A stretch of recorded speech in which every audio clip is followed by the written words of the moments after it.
Welcome everyone to some more Genshin Impact. So before this video gets started, I would like to say a few things because the recording of this video is a bit unique, let's say that.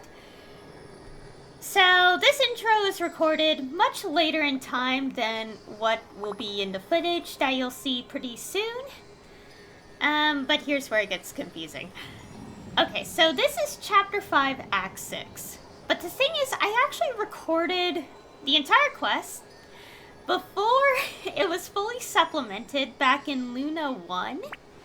I didn't do a live stream on this because I wanted to do the Nod Cry content on stream, and since I didn't want to delay the new quest at the time, I ended up doing this quest on my own. But I did record it, and as I said, it was before the lines were supplemented. And now, as of this very moment, all the missing lines have been supplemented.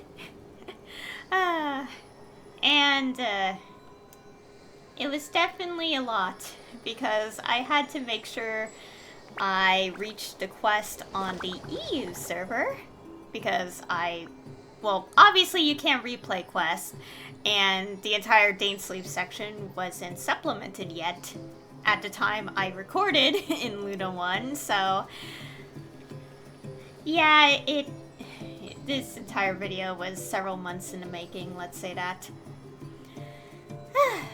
But anyways, I'm glad that the quest is fully supplemented, and I hope you enjoyed this video. Also, the reason I mention that is because footage is recorded at two different times, and before people are like questioning, oh, why didn't you just record the entire thing again later? Well, let's just say that having to go through 3 hours in one sitting very slowly can definitely make you feel tired mentally. Anyways, I hope you all enjoyed the video, and whatever happens next, I will see you in the next video.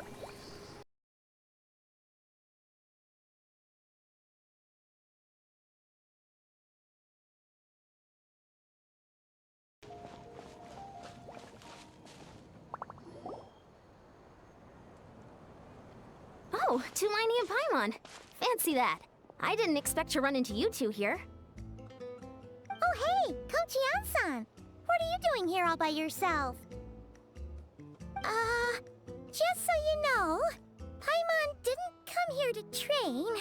Paimon's not looking to sign up for any diet plan or bodybuilding class right now. Alright, got it. But seriously, what do you take me for? Some coach from hell? I'd never force a student into something they didn't want to do. That being said, a little aerobic exercise would probably do you some good. You could take over my patrol for a while. That would count. Yeah, all jokes aside, you're right. I'm looking for some help.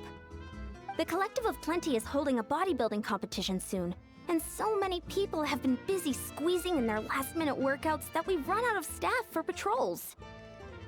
Oh, so you've stepped in to cover their work. But don't you have a last-minute workout to do too? I'm good. For one thing, I believe peak conditioning can only be achieved through consistent training over a long time span. Cramming in a workout at the last minute does next to nothing for you. But more pertinently, well, as you can probably imagine, I'm not able to compete in any of the most popular weight classes, and there's no real competition in my own weight class. Yeah, that makes sense.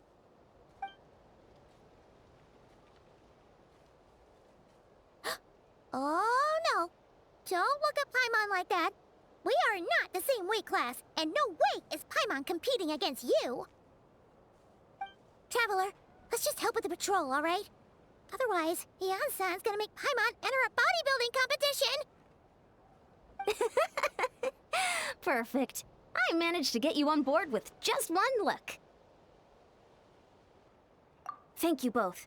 It should be pretty routine. Just keep your eyes peeled and make sure nothing strange is going on in the area. That'll free me up to check the other section. Let's meet back at the settlement when we're both done. Sure thing. Just leave it to us. We're experts at strolling and patrolling, don't you worry.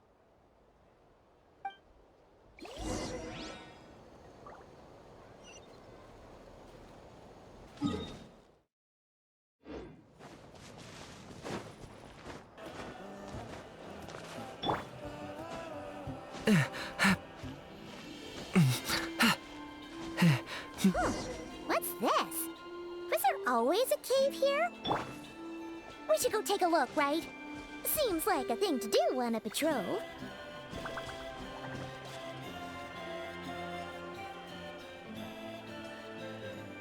Hey, there's a hilichurl here. Is it sleeping? Doesn't look very hostile. Why is it hiding away here? Ah! You woke it up! Huh? It ran away! Oh, guess our reputation in Natlan is more fearsome than we thought. Even hilichurls don't want to mess with us now. You mean that shiny thing? Huh. Must have dropped it as it ran off. Huh. Paimon bets that hilichurl thought it was a priceless treasure. It was probably planning to hide it here for safekeeping. Until we showed up. Let Paimon take a look. Hilichurls aren't the brightest, so it might not be worth much, but still. What is it? You look so serious all of a sudden. Isn't this just a regular old key? The style is unusual, though. Doesn't look Natlanese. Where do you think it's from? What do you mean? What hibernation chamber? What spaceship? Wait. You mean the spaceship? The one that brought you to Teyvat? So, how did that key show up here? Are you sure you didn't just drop it?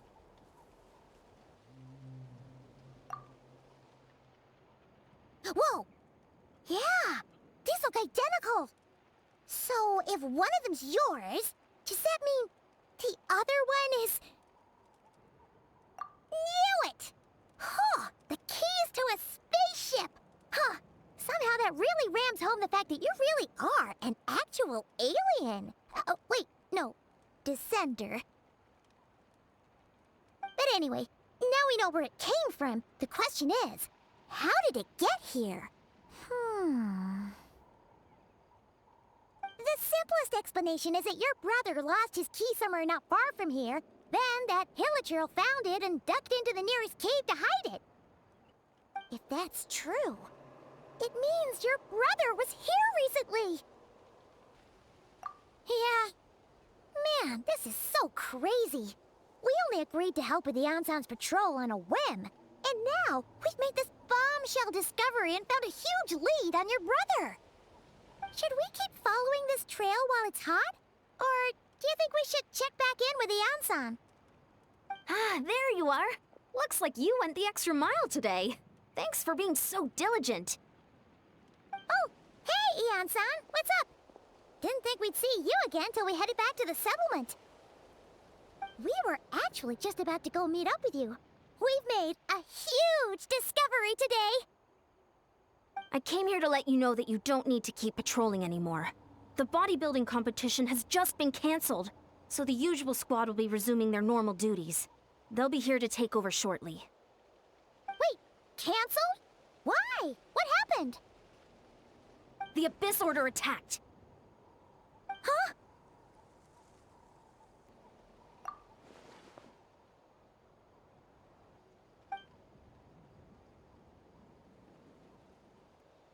I've heard of the Abyss Order, but this is the first time I've known them to take organized action on such a large scale. It's like they're preparing to go to war against our entire nation. One little sect versus the entire nation of war? How are they expecting to pull that off? Based on everything we've seen from them so far, They usually prefer to act in the shadows. So, what's different about it this time? What could they be after? No clue. All we know is that they've attacked our tribe, but that doesn't tell us much. Our defenses are holding strong so far, so I'm gonna head to the Stadium of the Sacred Flame and see what Mawika knows. If there's any information out there, she's the one people report to. Oh, want to come with me? I'm sure everyone will feel better knowing that the hero of Natlan is on the case. Great, then let's head over together.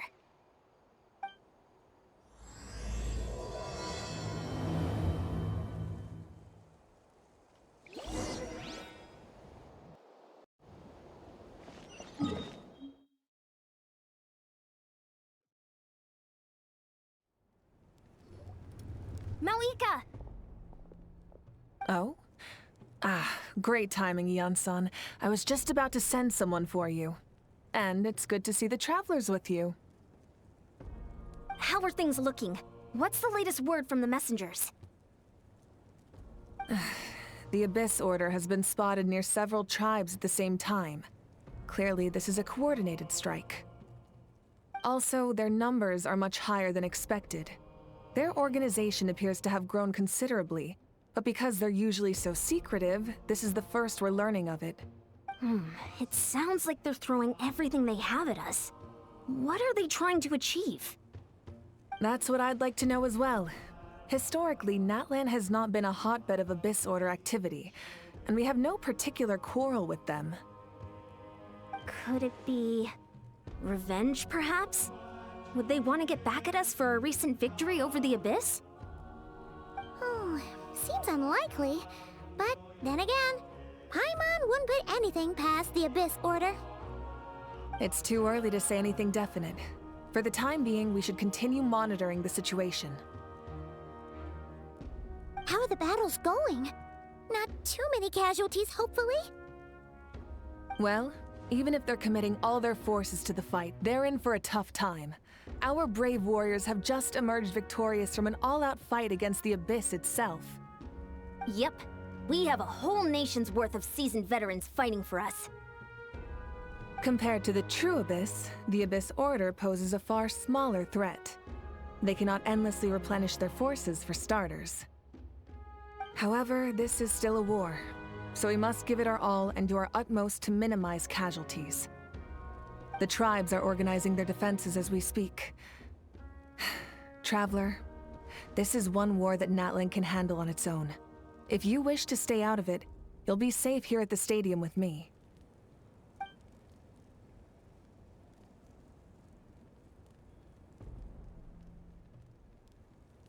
Oh? In what way?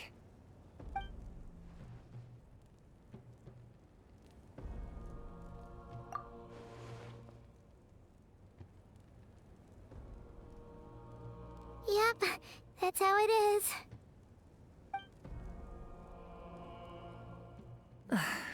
I see. My goodness, that is very personal indeed. If you don't mind me asking, do you have any idea what his goal could be? Safe to say, they're not exactly on the best terms at the moment. Ever since Paimon met the Traveler, she's been trying to track her brother down and get some answers. But he's been avoiding her. I see. So you two have fallen out. Huh. A pretty common occurrence between siblings. Well, yeah, that may be. But the stakes are a little higher where these two are involved. They certainly are. Although somehow it doesn't surprise me that a spat between the Traveler and Twin could affect the fate of the entire world. Just so I'm clear, you're still on Natlan's side, and you have no idea what your sibling is after. Is that right?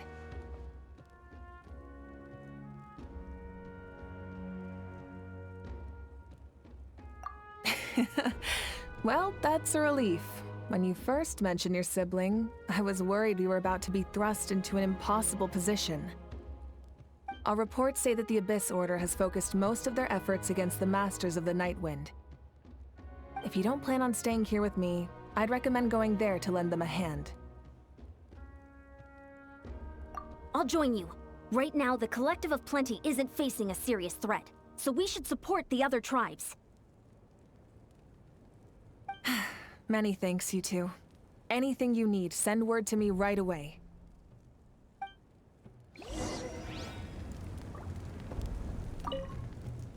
And don't worry, you're still Natlan's hero. I'm not gonna blame you for something your sibling has done.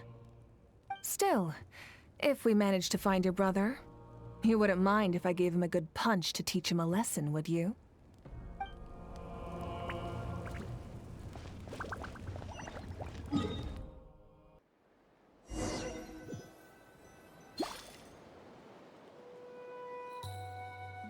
Look, it's Eulalie! Huh. I wasn't expecting to see you here. Are you here to reinforce us? How are things looking? Mawika told us to come here. Oh, the situation must be pretty dire if it's managed to get Lali out of the house. Dire? No, I wouldn't go that far. It's mostly just irritating. I heard we're being hit the hardest out of all the tribes. What are they trying to imply? They just think we're pushovers or something? The more I thought about it, the angrier I got. I couldn't exactly concentrate on my novel after that, so... well, here I am. So, that's how they earned the ire of Granny Eatsley, huh? They call themselves the Abyss Order, yes? Ugh, so tasteless. It's exactly the kind of two-dimensional name a clueless writer picks because they don't trust the rest of their writing to persuade the reader of who the real villains are. Hey, she's saying your brother has poor taste. Wait, what? Are you saying her brother is a member of the Abyss Order? I only said that because I was mad, but maybe I went too far. Hey, let's save the chat for later. We've got some enemies incoming. Good. A much-needed chance to vent my frustration. Not a moment too soon. Things were getting awkward there. Luckily, I'll never have to find out just how badly the rest of that conversation was gonna go. You didn't have to say that last part out loud, Lali. Anyway, let's get him!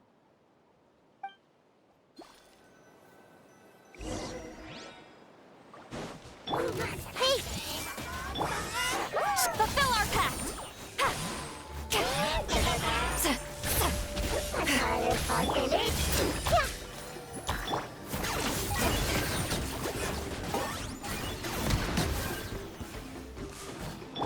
I see everything! Coming! Laline, East Papa, get him! Get to work! Don't get too close! Locked on!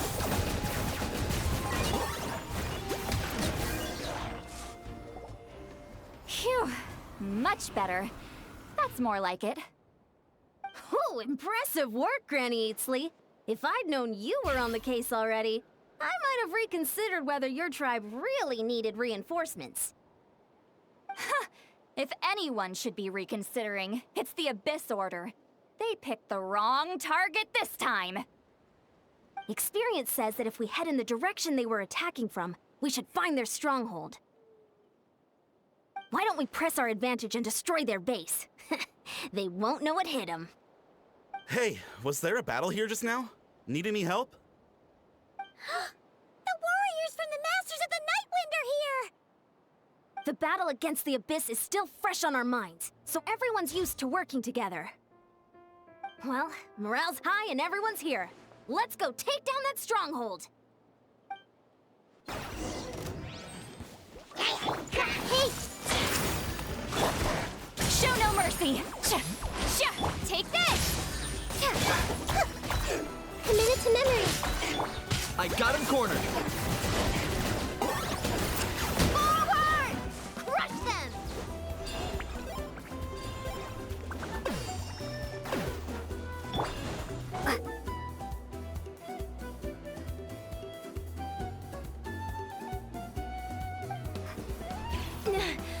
What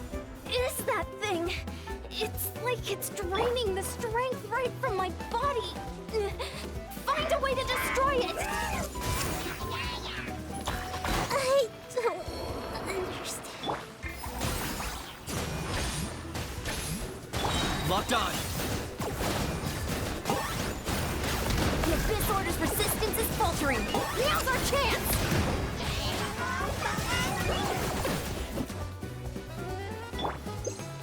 Hey! You two! Time to end them! Get to work!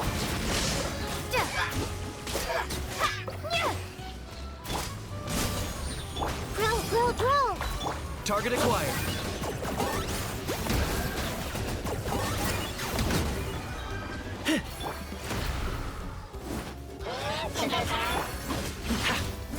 Show no mercy! Suffer the wrath of Eatsley! Lightning slash! Ha! Sa! Cha! Ha! Yeah! Cha! Ha! Warriors! Attack! After them!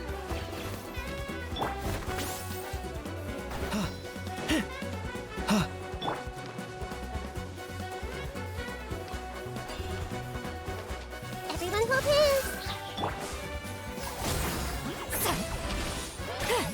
Check this out. Commit to memory! Locked on. You must be the boss here. Time to show you what happens when you mess with the Masters of the Night Wind! All who resist the abyss will pay the price! Get to work! Grow! Eat Laline! Eat Papa! Get him! Yeah! Ha! Fulfill our pact!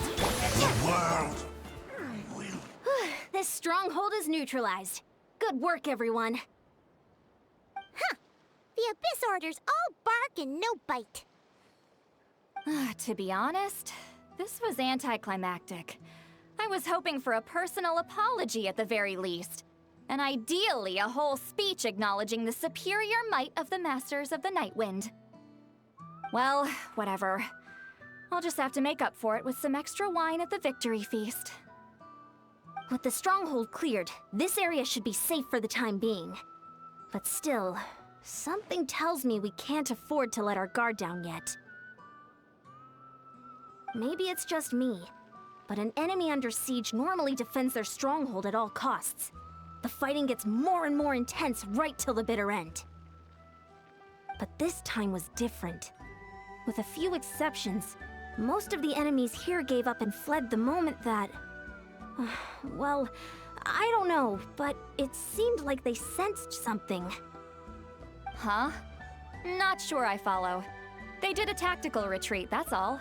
It's just a different strategy. I'm not convinced. Don't forget, they're radicals who chose to wage war on an entire nation. They don't do things in half measures. It seems out of character to cut their losses and run like that. So you're saying there's more to this than meets the eye? I'm saying we don't know enough to be sure of anything at this stage. So let's stay alert and keep our defenses at the ready.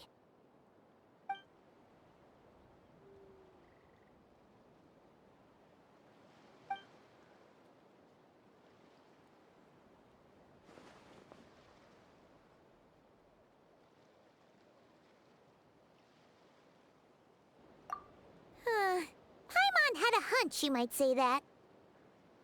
But you're right.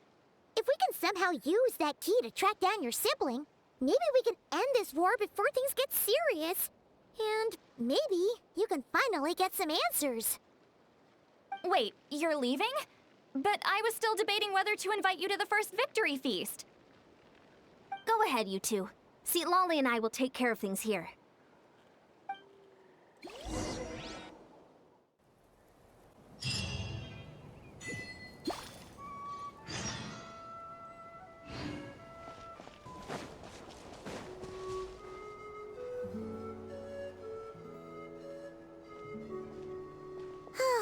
And we're back where we started. That Hilichurl probably found the key nearby, right? Let's look around for clues. There's no time to waste. The Ansan and St. Lally are waiting for us.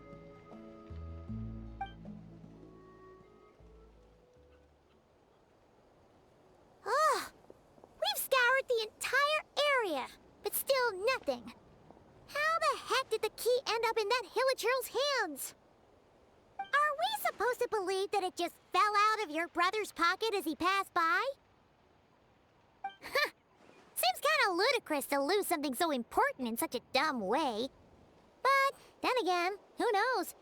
Sometimes in life, things just go missing and that's that. Oh, thank goodness! Someone's here. Please help me! Oh, who are you? What happened?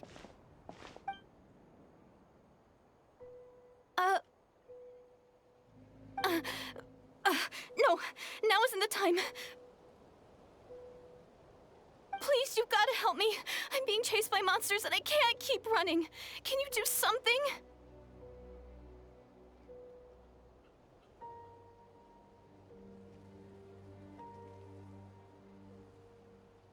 Yeah, where are they? Paimon doesn't see any monsters behind you. Huh? I'm sorry, I don't quite understand. They're almost here. This really isn't the time to be joking around. We're not. We're completely serious. We don't see any monsters. But how? Ugh, there's no time. They're coming. We gotta run.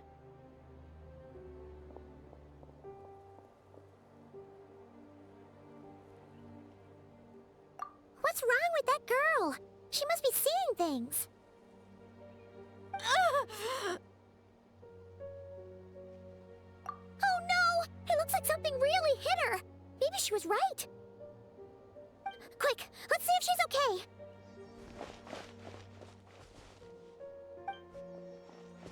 What's wrong? Are you hurt? What was that? The monsters! They're right there! You need to get out of here. It's too dangerous.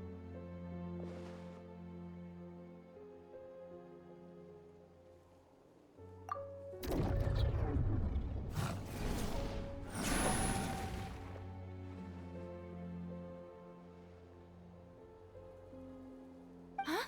Oh, now you finally see them. Well, it's about time. I nearly kicked the bucket just now.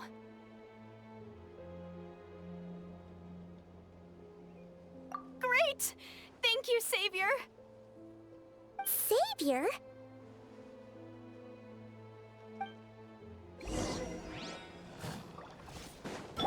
Hey! Fire it up! I got him cornered.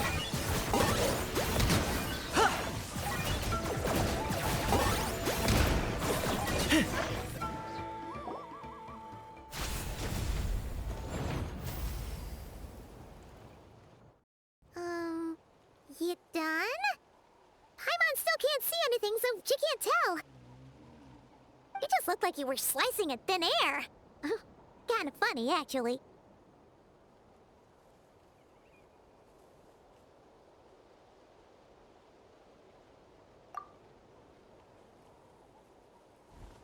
Oh, really?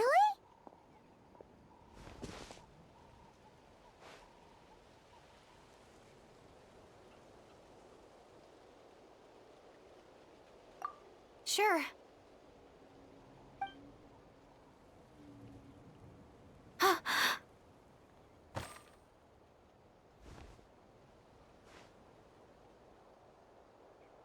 It's nothing. It's okay. I can see they're all gone now. No need for you to check. I didn't think much of it when the monsters were breathing down our necks, but now that I've calmed down, holding hands with you like this, I'm just a little shy, that's all.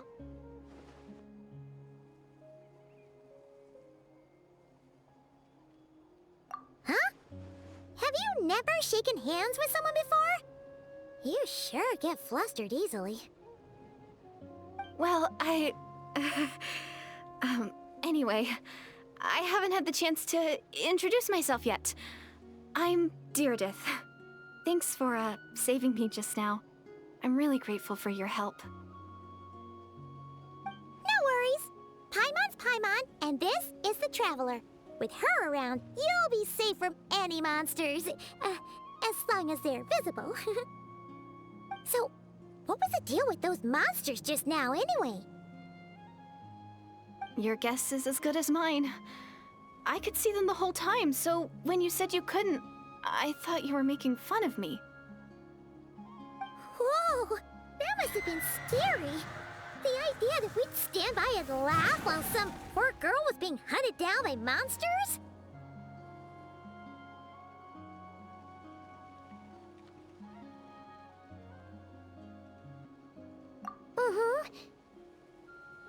Don't worry, we aren't like that.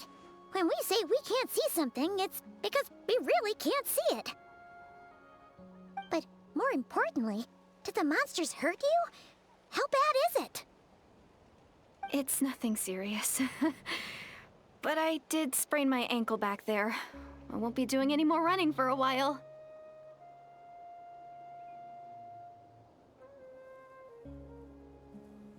Good idea!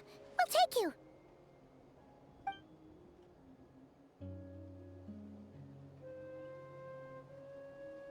Phew, thank you so much. Despite getting injured, I still feel much safer with you around. I'm gonna stay here until I heal up. Don't want to risk running into any more monsters. Yeah, you already took a big enough risk coming out here all on your own. So, where are you from, Deirdith? A small village, far away from here. I walked for what seemed like forever and lost my way, so... yeah, I have no idea where I am anymore. Maybe all these trials and tribulations are part of the journey. No one said finding the savior is gonna be easy. Huh. That's the second time you called the traveler a savior. What's all that about? Oh, sorry. It just slipped out. I was caught off guard. The resemblance is so uncanny. Anyway, let me start from the beginning. There was once a sage who passed through my village. People got the sense that she was truly omniscient. The sage said that doomsday was coming. But as that day approached, a savior would reveal themselves to us. The day of disaster is almost upon us, so my grandmother begged me to leave the village and find the savior before it's too late. Doomsday? I've heard people talk about the savior since I was a kid. Growing up, it really made an impression on me. The description is practically etched into my mind. So when I saw your golden hair for the first time, it was like this image that's existed in my mind's eye all these years suddenly came to life. Everything matched. Oh, so that's why you were lost for words when you first saw her. Well, the Traveler's definitely got what it takes to be a savior, and she's already got a ton of titles, so she won't mind one extra. Actually, I don't think it's her. What? But didn't you say that everything matched? Everything except the gender. The savior was described as a young man.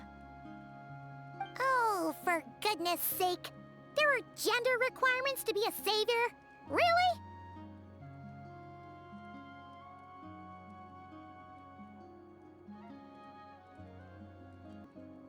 Oh, of course. If it's not you, then it's gotta be him. Who? Who is it? You have a brother? Well, then that's it! Oh, it's him! It has to be! Oh, thank goodness! Please, can you take me to see him?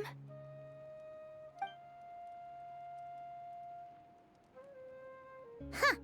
Maybe, if you're lucky. It just depends if we can find him. Huh? But isn't he your brother? Sorry. Looks like Paimon steered this conversation back to the fallout between you two. It wasn't on purpose, but that's the reality, so it's hard to avoid. Okay, fair enough. But since you're looking for him anyway, why don't we team up? We might stand a better chance if we work together.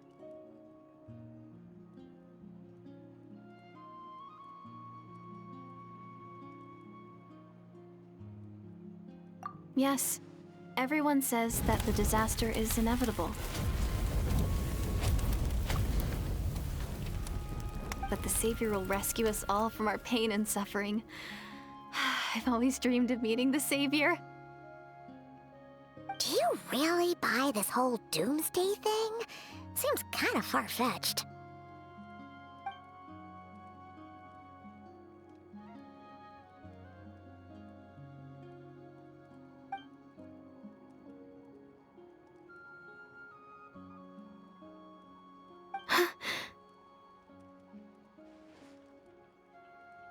See? She broke eye contact. Sure sign of a guilty conscience. Time to press her for answers. What's wrong, Deirdis? Something's clearly bothering you. You want to tell us what's going through your mind? Oh, I just, how should I put it?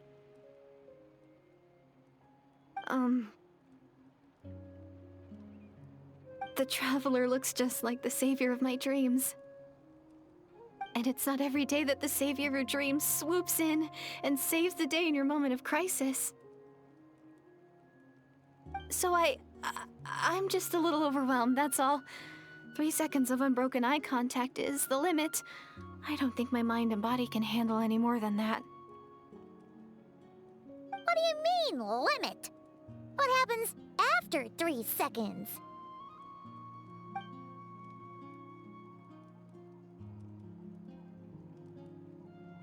I'm sorry. Please forget that I said anything. Let's just leave it there for now. Like I said, I'm going to hide here until I feel well enough to move again. If you manage to find the Savior in the meantime, please come and let me know. Thank you. Are you sure you'll be okay here on your own? Do you have enough to eat? I'll be fine. I might not be much of a fighter, but I know how to stay hidden. And if I get hungry, I'm sure I'll find something around here. Don't worry about that. Alright then. Well, take care. Being on your own isn't easy. What a mysterious girl. We should definitely keep an eye on her. But hey, at least she seems to like you. And it sounds like she's gonna help look for your brother when she's healed. Anyway, this is probably all the progress we're gonna make for now. Let's head back to the Masters of the Night Wind and see if they need our help.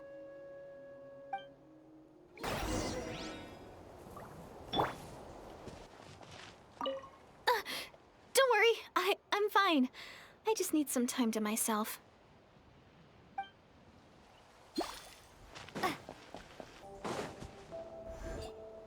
Oh, you're back! How did it go? Find anything? Nothing substantial, unfortunately. But we had the weirdest experience. So I take it that the war's still on?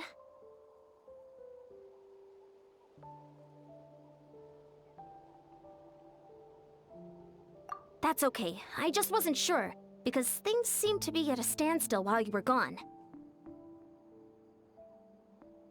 The Abyss Order hasn't attacked us, and since we don't know what they're planning, we haven't made a move either. In a word, it's a stalemate. The guards have been keeping watch around the clock, but for everyone else, you wouldn't even know we're at war. Huh. Really makes you wonder what the Abyss Order's thinking. I was wondering, Traveler, if you have the time, could you go and pay a visit to the guards? They've been working a pretty demanding schedule. I was gonna go see them myself, but I'm sure they'd appreciate a visit from the greatest hero of our time. Oh, but you're a great hero too, Yan-san.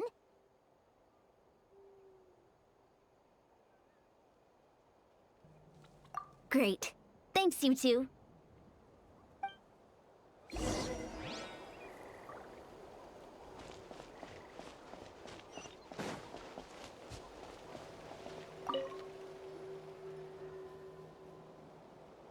Wow, Tumaini, our hero. We've actually fought together before. You probably don't remember it, though.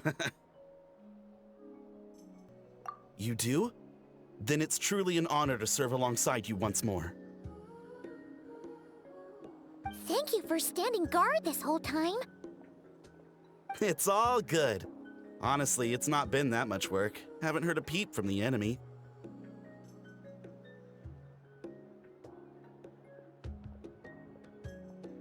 Nothing that would indicate an impending attack. I've spotted a bunch of Abyss Order operatives, but they weren't acting hostile, just hanging around. There were even moments when they seemed to be meditating. At least, that's what it looked like to me. Maybe it's part of their religion or something. Out of an abundance of caution, I asked some shamans from the tribe to take a look and see if there was anything nefarious at work. But they didn't sense anything untoward, so we just put it down to religious ceremony and left them to it. Huh. Interesting. Oh well, the more time they spend meditating, the less time they spend trying to beat us to a pulp.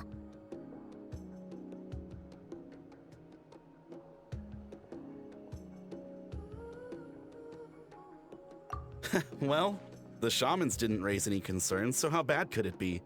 As far as I'm concerned, so long as they don't pose an active threat, they can do all the cult worship activities they want.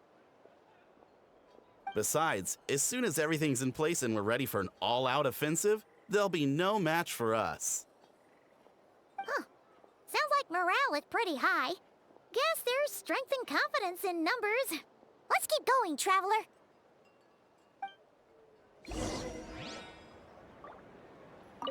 Besides, as soon as everything's in place and we're ready for an all-out offensive, there'll be no match for us.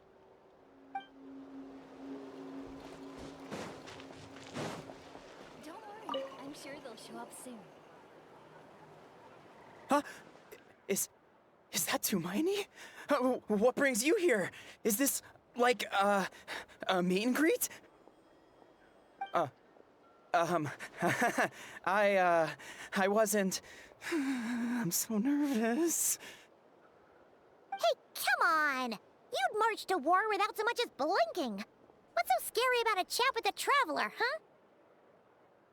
It's not the same thing at all. There are plenty of chances to go to war. But a one-on-one chat with our great hero? That could be a once-in-a-lifetime opportunity. How can I not be nervous? What if I say something wrong? Or if my posture's bad? Or if I accidentally make a weird expression with my face? One bad impression can stick for life. No one's here to judge you on your posture or your facial expressions. Relax! All right then. I'm sorry, great hero, but I have a small favor to ask. Let Paimon guess. An autograph, right? That's easy. May I challenge you to a fight? What? How can you be so audacious and so sheepish at the same time? Huh. Paimon's starting to think your nervousness is all just an act. No, of course not. I just figured that if I don't ask now, I'll regret it for the rest of my life. But I am still on patrol, so please, Great Paimon, if you wouldn't mind taking over for me for just a few minutes? Ugh, again with the sheepish audacity. Just pick one or the other, will you?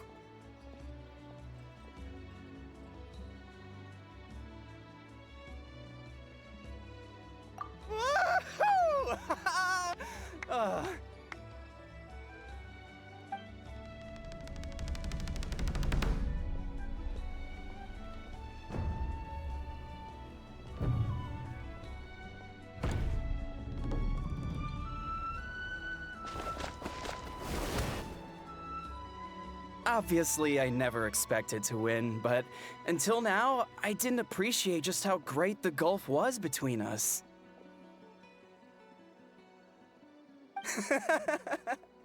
I'll be bragging about the day I got to spar with Tumaini for the rest of my life. Today's really my lucky day. Ugh, Paimon can't keep up with you. Your tone has changed all over again. Now you've had a spar with the Traveler. What gives? Well, some people connect through conversation, but we warriors bond by sparring.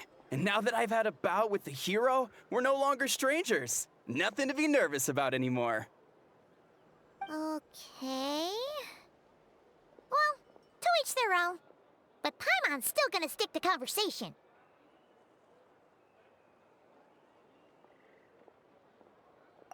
Not at all. We haven't spotted any new enemy movements. As Paimon expected, nothing here either. Let's do another lap and get back to Yan-san.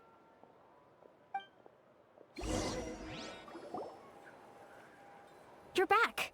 So, did the guards find anything? Nothing much, no. Someone mentioned that the Abyss Order has been doing some kind of meditation or prayer, but apparently it seemed harmless. Paimon wants to lodge a complaint about one of the guards, though. His name's Kentalo.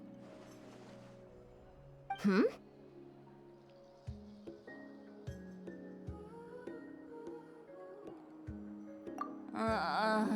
Traveler? You're back already? No one thought to wake me up, huh? In fairness, you look pretty hungover. Can't imagine anyone wanting to wake you up in that state. I'll have you know I'm perfectly sober when I'm hungover. Okay. I'll admit that sounds strange at face value, but regardless. What I meant to say is, I heard something about the Abyss Order engaging in meditation. Yeah, that's right. Does it mean anything to you, St. Lolly? I sensed something strange in my dream. It was vague, but it seemed as if some noise had found its way into Natlan's ley lines. Oh, what does that mean? Hard to say. I don't think it had any tangible effect on the Night Kingdom or on our ley lines, but still. It's like a signal that exists on a different dimension of reality. It might not interfere with ours or pose any detectable risk, but I just get the sense that something strange is going on. Oh. So even someone as familiar with the ley lines as you can't tell what's going on. No wonder the shamans that Satura called to the front lines couldn't sense anything. Yan-san, I think we should go talk to the chiefs. There's no point dragging this out. We need to take the initiative and drive the Abyss Order out of Natlan for good. If that's the Council of Granny Eatsley, I'm sure the chiefs will agree. But it will still take us some time to gather the required force. In war, adequate planning and preparation is the key to victory. Sure, but the finer details aren't my concern. Anyway, I'll leave you to it. Just remember to come find me when you're ready to talk to the chiefs.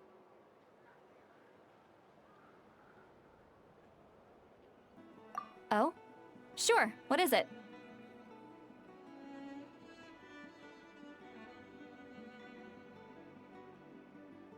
Huh, you mean only select individuals can see them?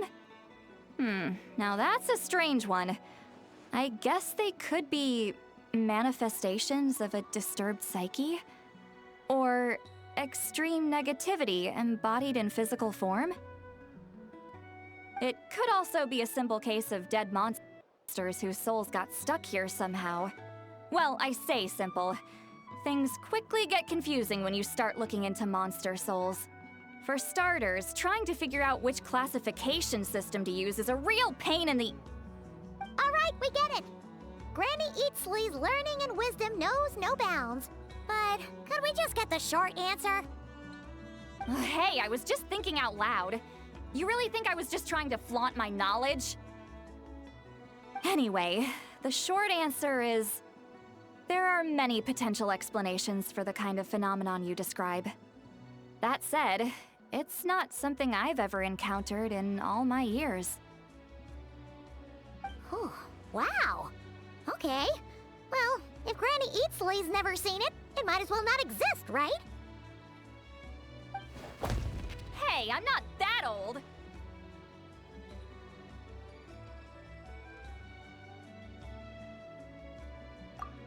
Care to elaborate on what happened?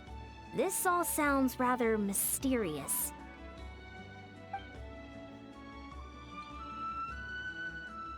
Really? You had to hold her hand to see the monsters? That sounds a little contrived. Huh? That's the part that bothers you? Maybe the point is more that it requires direct physical contact, whether that be hand-holding or otherwise. But that's neither here nor there. What bothers me is, it sounds like she's convinced that your sibling, the leader of the Abyss Order, is a savior. That really makes me question whose side this girl is on, and whether what she told you about her background is actually the truth. Sorry if that comes across as paranoid. It's just hard not to be suspicious of everything when we're in the middle of a war. Actually, Paimon feels like you make a fair point. Whoever this girl is, she sounds like bad news. Okay, well, you're clearly just jumping to conclusions.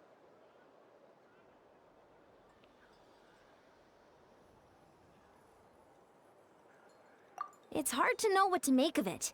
A young lady all by herself, lost in the middle of nowhere, sees monsters that no one else can, calls the leader of the Abyss Order her savior. At the very least, we should remain vigilant. Keep a close watch on her. Sounds sensible. On that note, we probably shouldn't have left her by herself in that cave. Traveler, we still need some time to muster our forces. Maybe you could check on her if you're not busy. Just be careful.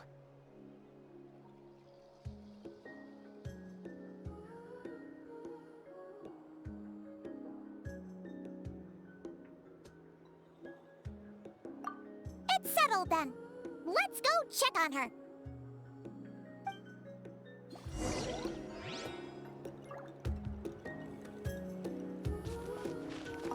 Why holding hands? Why that specifically? Why not literally anything else?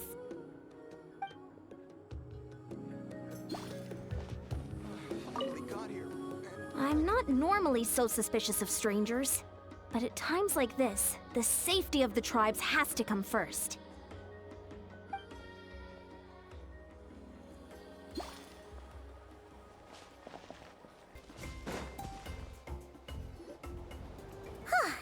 Here we are.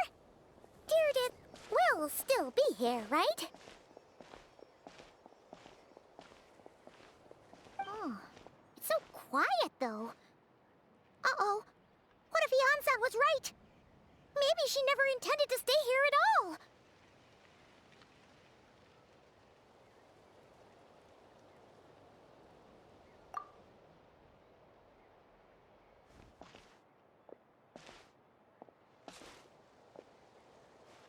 Traveler, watch out!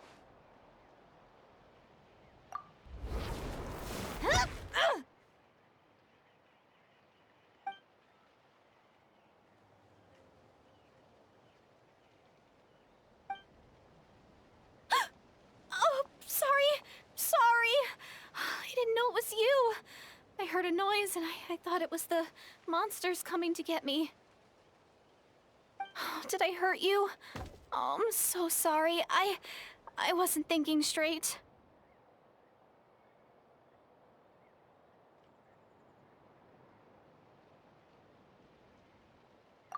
Phew. That was scary. Paimon thought we'd walked into a trap. Maybe we shouldn't have sneaked in without announcing it. Then you would have known we weren't monsters. To be honest, I've been really on edge since you left. I just have this constant feeling that any second, the monsters are gonna come back and get me. And it's not like I can run from them. There's also no way to cook here. It's good you got back when you did. Another hour and a half and you probably would have found me starved to death. Oh, that's weirdly precise. Though, it does explain why your attack on the Traveler was so weak. Wait, if you really thought you were gonna starve or get killed by monsters, why'd you promise that you'd be okay here on your own? I just didn't want to lose face in front of my hero. She already saved my life once. That's more than enough. I just don't want to come across as a constant burden. Huh. For someone on the brink of starvation, you're pretty preoccupied with your image. What's the real reason? What? That is the real reason. I'm kind of bearing my soul here, you know?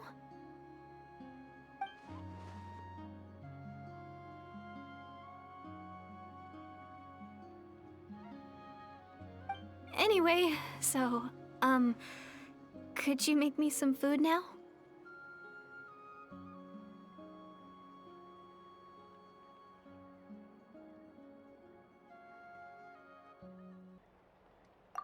Oh, Paimon's getting hungry now, too. Go on, then. You can join us for dinner.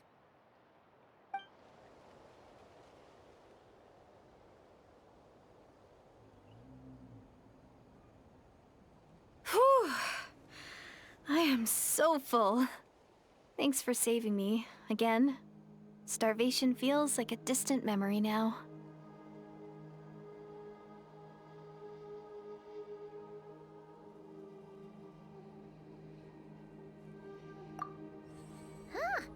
You can really pack it away, Deirdith. Guess that explains how you had the energy to make it this far. I tried so hard to hold back, but it looks like I still came across like a total glutton. Paimon didn't even realize how late it is. Hey, the night sky here is really pretty. Yeah, and it's all thanks to you both that I'm able to relax and enjoy it. I was cooped up in that cave the whole time you were gone. Now, I'm finally out. The air seems fresher, and the stars more beautiful than ever before. You weren't in there that long.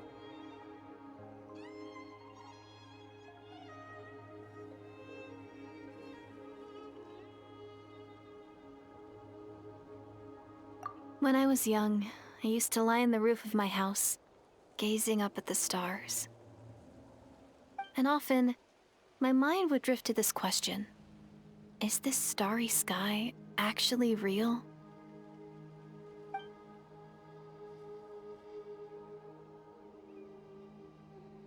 But my grandma would tell me the answer to that question doesn't really matter. Think of all the people in our village who spend their entire lives here, she'd say. To them, that little village is their whole world. And so, if it's our destiny to live beneath this sky all our lives, then whatever may or may not lie beyond, this is our world, and that sky is real to us. Paimon kinda gets you, but also not really. Is it kind of like how journeying with the Traveler is everything to Paimon right now?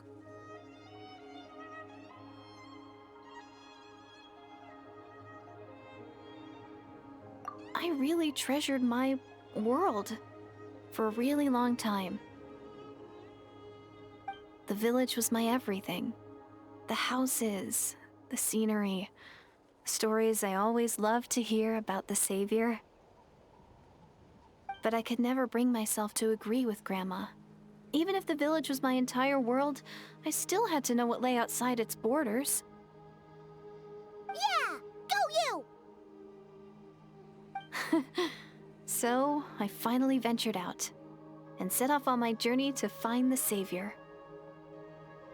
I'm going to make my world bigger, one step at a time. And I'm not going to stop until I've seen what's beyond the stars. Maybe then, I'll finally get an answer to the question I had as a child. Who knows? Maybe one day, I'll be sitting and chatting just like we are now, but with someone from another world. Yeah, one day. Oh, if only we could tell her. But it's probably best not to open that can of worms right now. I need to find the Savior and protect my world. Then, I can make sure it continues to grow. That's the most worthwhile thing I could think of doing, so I've been giving it everything I've got. You know what? That's pretty cool. Paimon kinda wants to root for you now. Oh, sorry. I got a little carried away. I always get chatty after a hearty meal. Just like my grandma.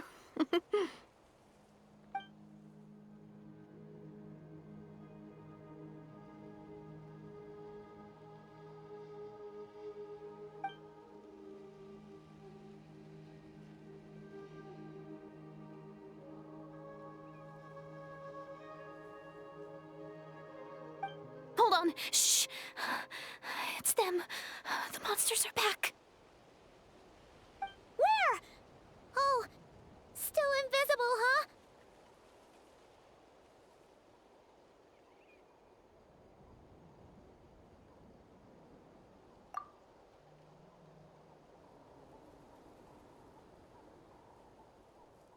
Can you see them now?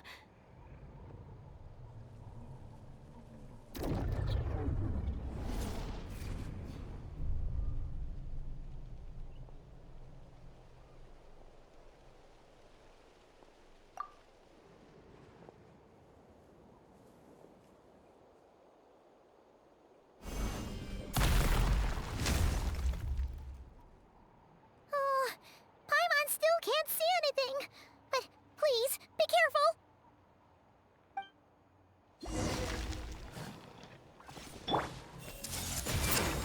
Check this out! Target acquired.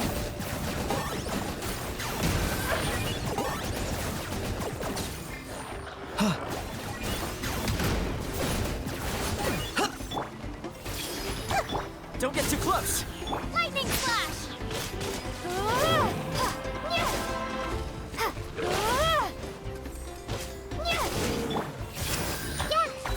Locked on.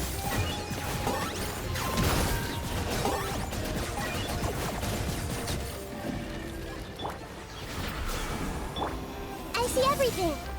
Fire it up! This may hurt a little. Take this!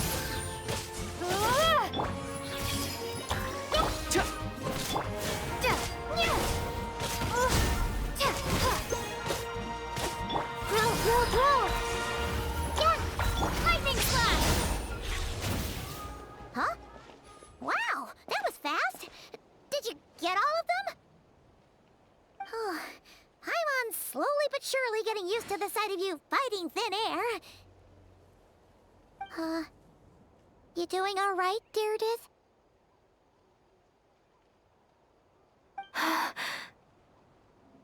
Deirdith?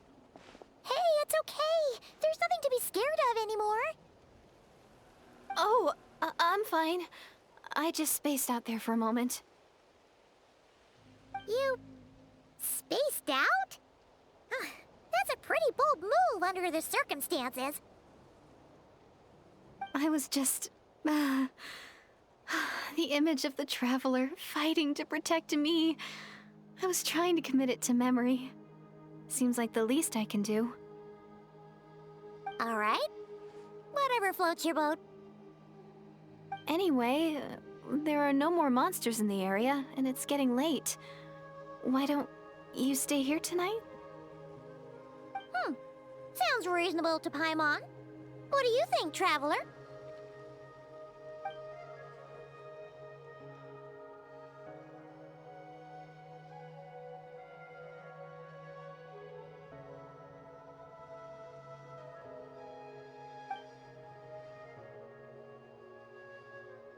All right. Deirdith will be... Huh? Deirdith? Why are you going in alone?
Doomsday. A fitting name indeed. A blood-red sky. Wild beasts that slaughter all in sight. Endless pain. A terrible curse that cannot be reversed. And the birth of a savior.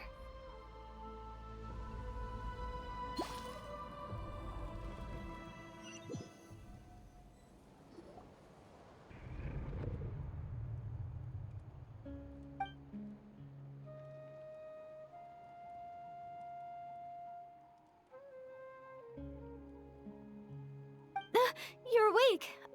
I'm sorry. I didn't mean to,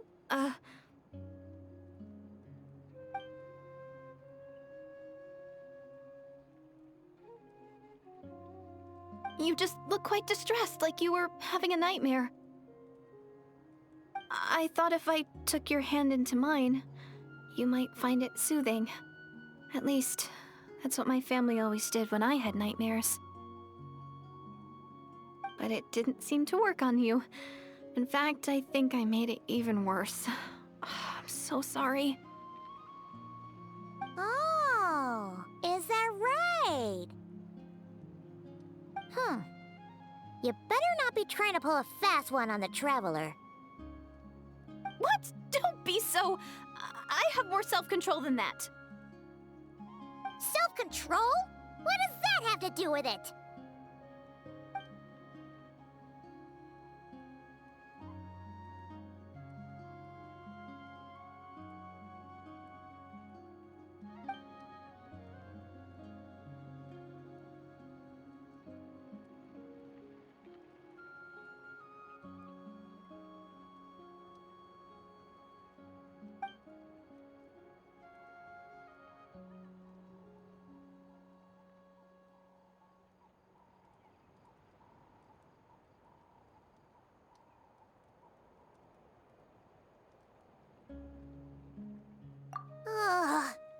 No way is Paimon getting back to sleep after this. You go ahead. But for the rest of the night, Paimon is staying up to keep an eye on this young lady. Oh, do I really seem that shady to you?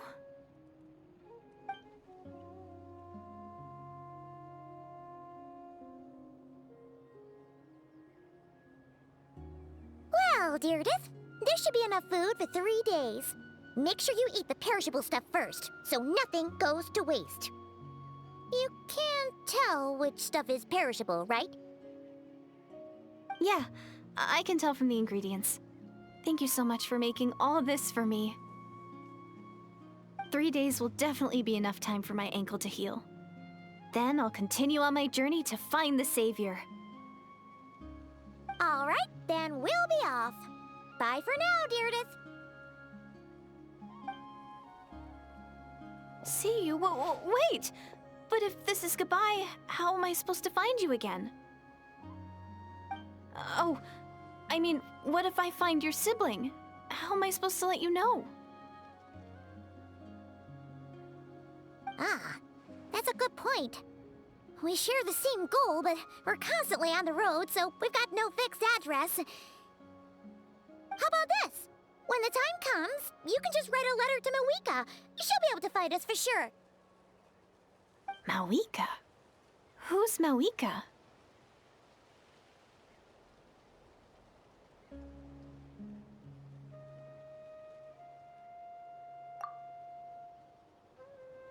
It's the Abyss Order! They're here!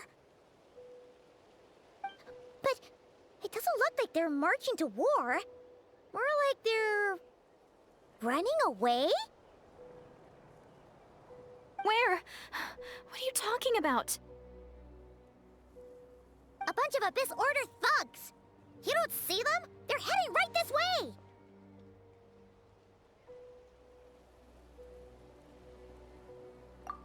That's strange. I guess it's my turn to not be able to see the monsters.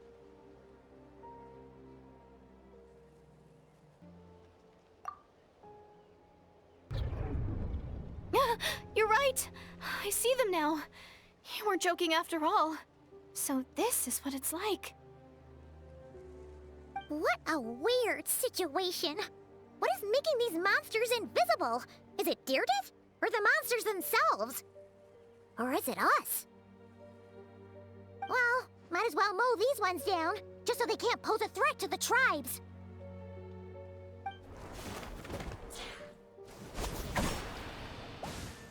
Woohoo! All done! Their morale seems super low. Guess they really were on the run, huh? So, there's no more of them, right? I still can't wrap my mind around this. Why couldn't I see them until you took my hand?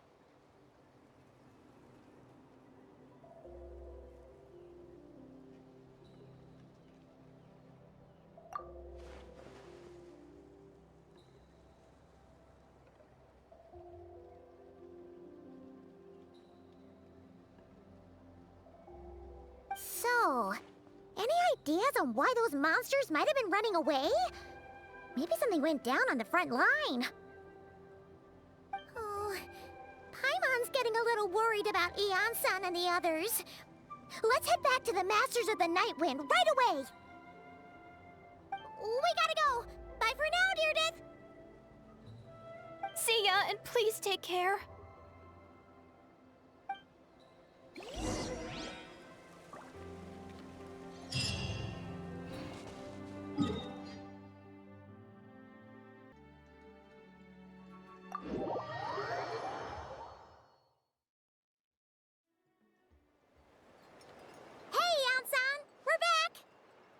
We ran into quite a big group from the Abyss Order just now. Has something happened at the front? The front line has collapsed. Huh? But how?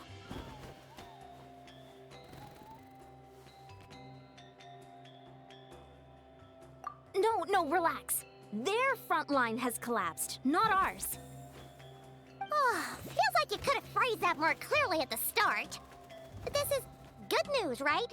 Why'd you still look so serious?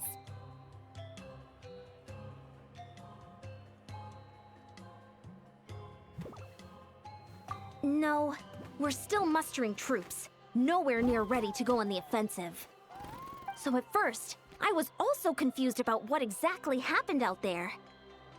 But just now, I got the full story from a guard who was on the scene. He watched the enemy lines crumble in real time. What did he see?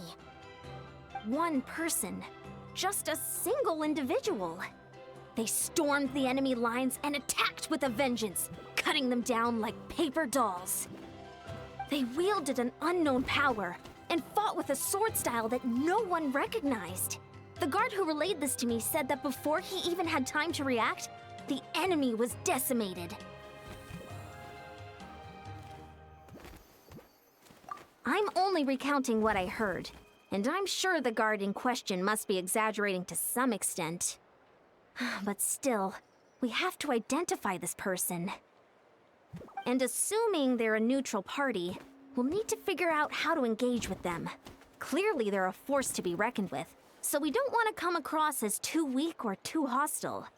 It's quite a diplomatic conundrum. You don't need to sweat it, Eon-san. From your description, we're already pretty confident that we know this person. Honestly, with the Abyss Order acting out so publicly, it's about time he showed up.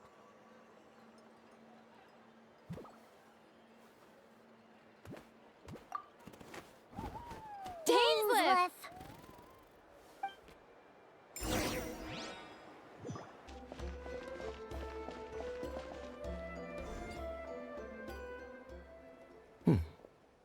Were you waiting for me? It's been a while, Dane. And yeah, after we heard what went down, we figured you'd shown up. You caused quite a stir, you know. Oh, this is a friend of ours from Natlan. Her name's Eon-san. She insisted on coming here to thank you in person. It is my honor, Mr. Dainsleif. Thank you for breaking the stalemate in our war against the Abyss Order. Natlan is fortunate to share a common enemy with such a mighty warrior as yourself. Oh, no need to thank me. I hunt the Abyss Order for my own reasons. Please don't mind him, Ian-san. He always talks like that, but he's a pretty nice guy deep down. It's quite alright. Uezo Janssen respects those of great power. It's quite clear that he meant no offense, and I am still delighted to make his acquaintance. Anyway, since you're old friends, I'll leave you to catch up for now. Take your time. Sure thing. You probably have plenty of other stuff to do anyway, right? Since this war isn't exactly over. See you later, Ian-san!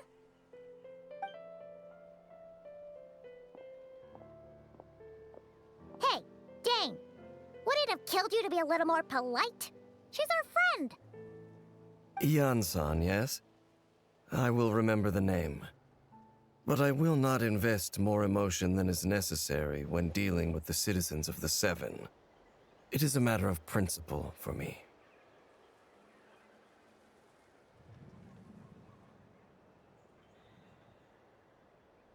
Ugh, so stubborn. But whatever. So anyway, Dane, do you have any new info about the Abyss Order for us? Any idea what they're trying to achieve with this war, for example? Never before have I seen the Abyss Order take action on such a large scale. Taken at face value, it seems highly illogical. In a war with the Natlanese, the odds are stacked firmly against them. They surely cannot be unaware of this. Their true goal must be a deeper one. We thought so too. But it sounds like you're no closer to learning what that goal is than we are. I've been on the case for some time. Even captured and interrogated several Abyss Order members. Yet still, I am none the wiser. I can only assume they have gone to great lengths to keep their real operations a secret. I have a bad feeling about this. The Abyss Order is wasting a lot of its forces attacking Natlan. So whatever they stand to gain must hold enormous value to them.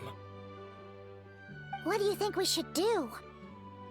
Since we lack actionable intelligence, for now we might as well continue to focus on the fighting. Leave them to their secret plots. If they're so willing to sacrifice manpower for it, I intend to make that sacrifice greater and more painful than they ever could have anticipated. If we use this opportunity correctly, I believe we can eliminate the vast majority of the Abyss Order's forces. They'll never be able to mount such a large campaign ever again. That outcome is well worth our time. That's right. The ideal scenario would be to destroy them before they can reach their goal. Paimon gets it! Nothing in the world can satisfy you like making mincemeat out of the Abyss Order, right? Right. Wow! Okay. A rare, candid response from Dane.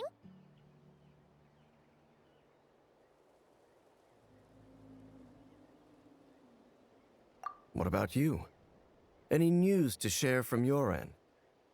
Well, actually, we found her brother's hibernation chamber key near the Collective of Plenty. He must have lost it. So he's here in person. Unsurprising, given the scale of this operation. Oh, and there's more! After finding the key, we also ran into this weird girl. She kept seeing monsters that we couldn't see, and then, this other time, we saw a load of monsters, but she couldn't. She also said she was on a journey to find the Savior. Her description of this Savior matched the Traveler pretty closely, so we figured it's probably her brother. Hold on. That girl called him the Savior. Yeah, that's right. Is something the matter, Dane? The last time I heard that term was before the Cataclysm. And not just that. It referred to your brother then, too. But who would still believe in the myth of the Savior when the Cataclysm has already taken place? It makes no sense. Wait, wasn't her brother called the Prince, though? Where did this savior thing come from? Well, when he was first granted the title of Prince, the Vinster King and the entire court of Conria set about loudly proclaiming the might that he would bring to the nation. They made it sound as if, with him there, all pain and suffering would be washed away, and the future of Conria would be brighter than anyone could imagine. The Savior was the celebratory title given to the prince by those who believed this rhetoric. Of course, you know how that story ended. In hindsight, the cruel irony is glaring. All that title really stood for was the Vinster King's lust for power. Huh. Sounds like the people of Conria really believed in him.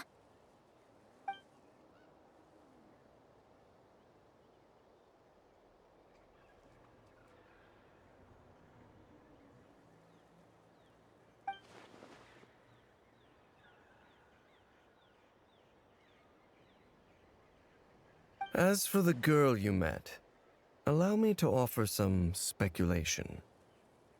I suspect she is descended from pure-blood Conrians afflicted with the curse of immortality. They must have resettled somewhere remote, cut off from the rest of the world. That would explain how her people retained their ancient beliefs, including the myth of the golden-haired savior. Paimon gets it now. So, a bit like Kaya, except she grew up somewhere more isolated? Still, that doesn't explain the invisible monster situation. If she can't provide us with any more valuable intelligence, I suggest we shift our attention back to the Abyss Order. Sure. Also, why don't you stay with us at the Masters of the Night Wind for tonight? You must be tired after all that fighting today. I will consider it. But we must discuss our next steps first thing tomorrow morning. We can't give the Abyss Order any time to regroup.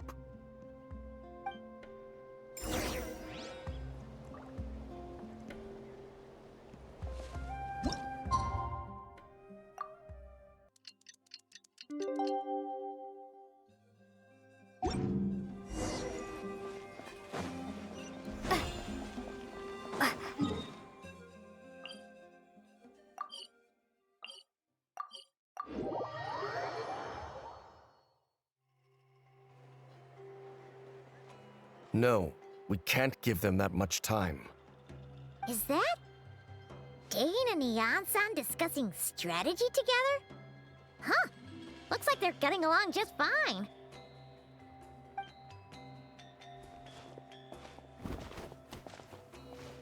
Morning! What are you guys talking about? Ah, you're here. I have some good news to share with you. We just got word from the Scions of the Canopy. Their intelligence has reported that they've discovered the Abyss Order's headquarters in Natlan.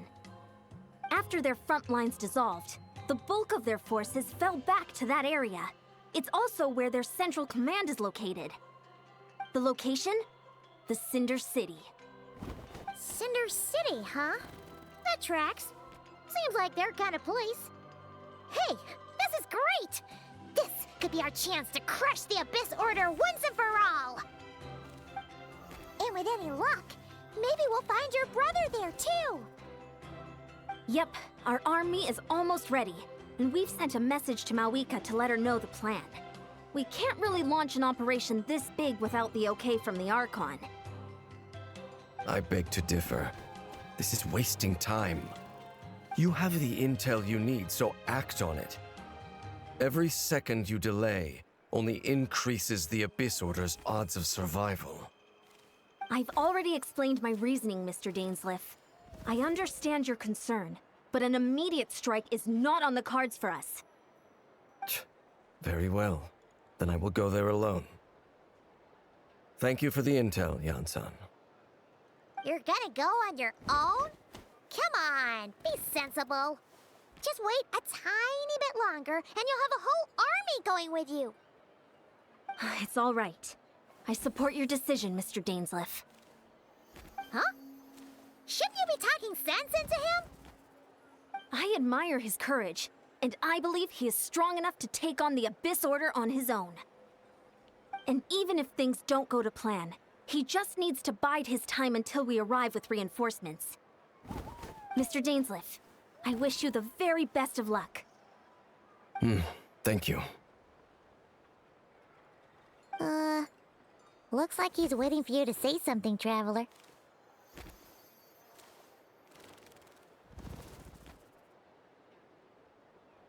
Oh, for a second there, Paimon actually thought he was gonna brave it alone. And then he called his own bluff.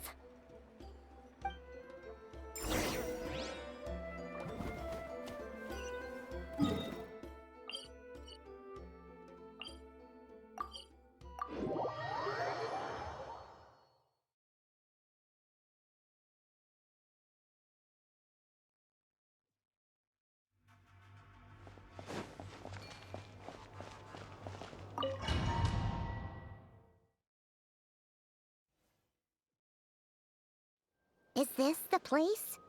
The Abyss Order's hideout in Natlan? All these years, the Abyss Order has managed to either stay hidden or fiercely defend their position. This may be the first chance I've ever had to finally make a serious dent in their forces. Which reminds me, once the fighting starts, I can't promise I'll be able to have your back at a moment's notice. But if you run into any Abyss-powered mechanisms, feel free to leave them to me. I'll take care of them when I can. It's been so long since we fought with Dane side by side. Paimon's confident we can clear this place out long before Eon-san arrives. And if you get to meet your brother again, even better. Let's go!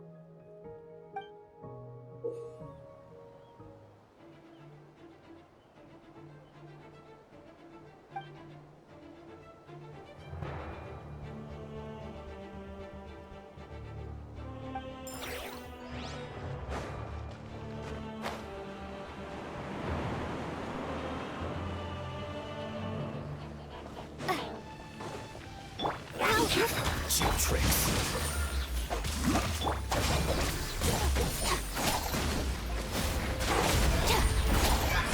Take this!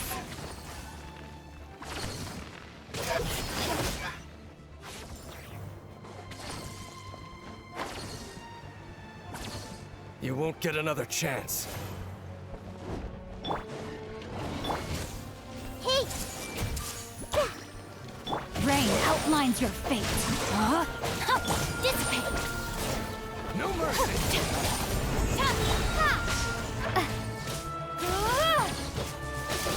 Out of my way! Commit to memory. You won't get another chance.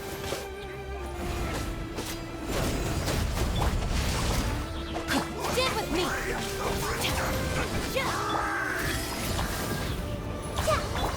Let me weave you a verse.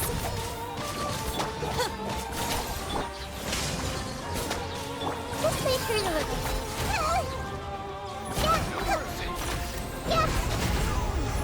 This is a very different battle from the one we fought with Eon-san. No one's backing down. Given the construction of their headquarters and the tactics they're using, I suspect they never intended to survive this battle in the first place. Suits me. You won't get another chance. My holy proclamation. Lightning terrified! Lightning slash! Commit to memory. The word. Rain outlines your fate. Grow, grow, grow. Stand with me. Peace and hope find you. Hear ye the word of joy. The truth shall set you free. Breathe, endure.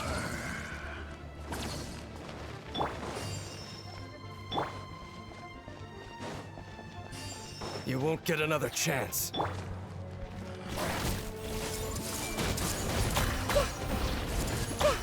bond is strong. No, my sword. Take this! Out of my way!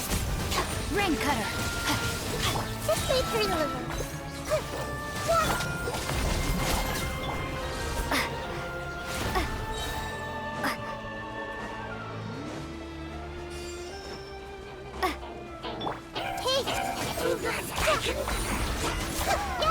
Rain outlines your fate. Stand with me. I'll settle this. Lightning flash! The relentless specter that haunts us. The abyss is all present. To flee is futile. To resist is vain. Out of my way!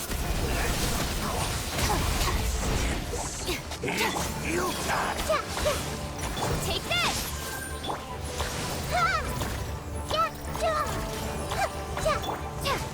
Thunderclap!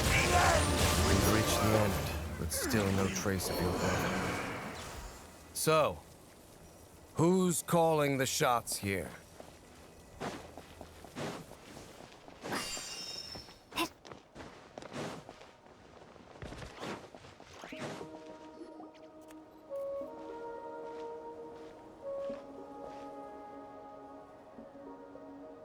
Twilight Sword Dainsleif.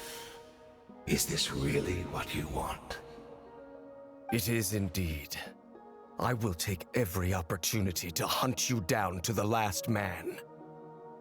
So where's the Traveler's brother then? Or is this guy supposed to be in charge here?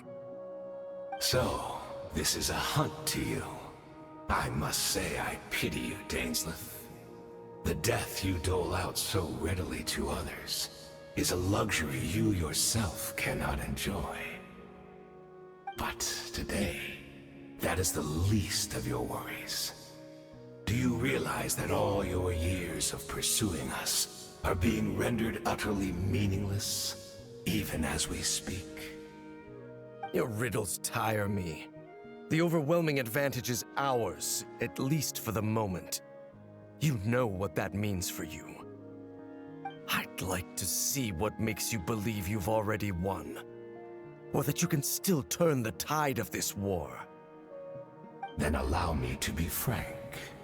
As far as we are concerned, our prince has already won by other means. And I do not merely mean this battle. No. His Highness has achieved something far greater. For today, the Abyss Order's greatest wish has finally been fulfilled.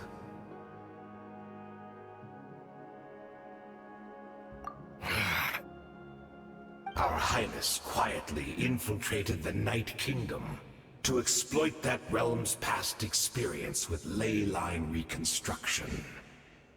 And then used the Loom of Fate to reweave the ley lines of Conria. What? He used the Loom of Fate? Wait, does this mean the attack on the Masters of the Night Wind was all a smokescreen to give him some cover? Oh no! This makes too much sense.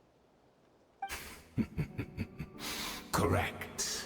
As of now, our homeland has been revived.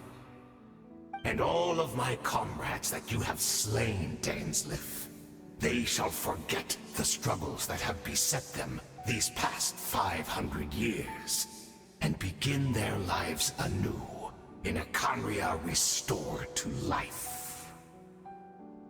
What a load of drivel. Your falsehoods are riddled with flaws. My ears tire of your tedium.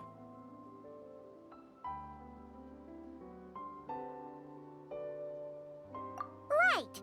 You still need a few steps after that, such as finding a place to host the ley lines you just re-wove.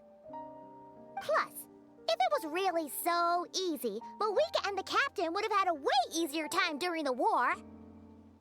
I have one simple question. If Khaenri'ah has indeed been revived, as you claim, then where is it? Oh, you poor fools. Clinging to delusions, even after the truth has been plainly revealed to you. Think back on the past few days. Have you truly not noticed anything amiss since the start of the war?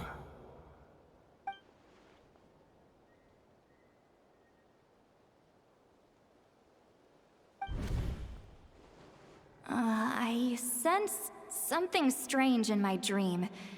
It was vague, but it seemed as if some noise had found its way into Natlan's ley lines. Oh, what does that mean? Hard to say. I don't think it had any tangible effect on the Night Kingdom or on our ley lines, but still. It's like a signal that exists on a different dimension of reality. It might not interfere with ours or pose any detectable risk, but I just get the sense that something strange is going on.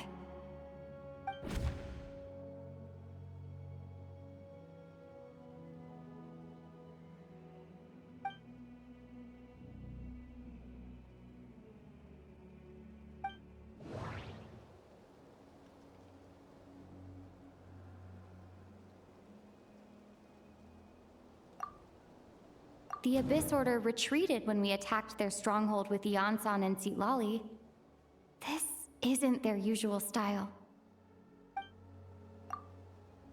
According to a guard stationed near the Masters of the Nightwind, many members of the Abyss Order were seen idling around during the lull in the conflict, even settling down to meditate. I couldn't see the monsters that Deirdre could see, and she couldn't see the ones I could. We could only see the monsters in each other's sight after making physical contact.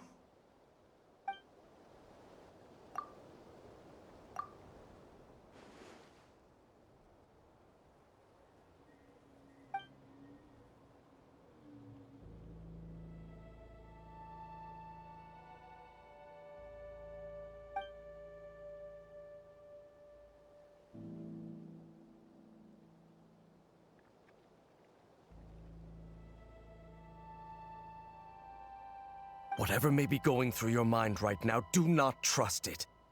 I urge you not to believe his lies. The notion that Khaenri'ah has been revived is preposterous. Unless I see it with my own eyes, I refuse to entertain it. There is only one thing that should demand our attention in this instant, and that is silencing this man for good. Obstinate fools! Body and knife. Brain cutter. The embrace of the abyss. Time to act. The bond is strong.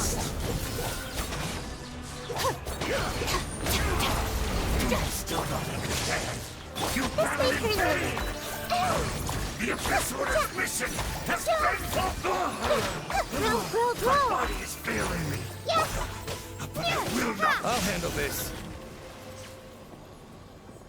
That should be all of them, right? So, we've destroyed the Abyss Order's headquarters in Natlan, but somehow, that didn't feel satisfying at all. Are you still thinking about what that guy said? You look really worried.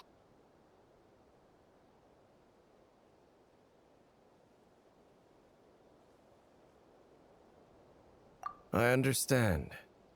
You think she might be from the revived Khaenri'ah, yes? I have said my piece. I doubt Khaenri'ah could have been revived so easily. But if it will give you some peace of mind, you should talk to her and test your theory. I will stay here and do some post-battle cleanup. Perhaps there are some clues left to be found.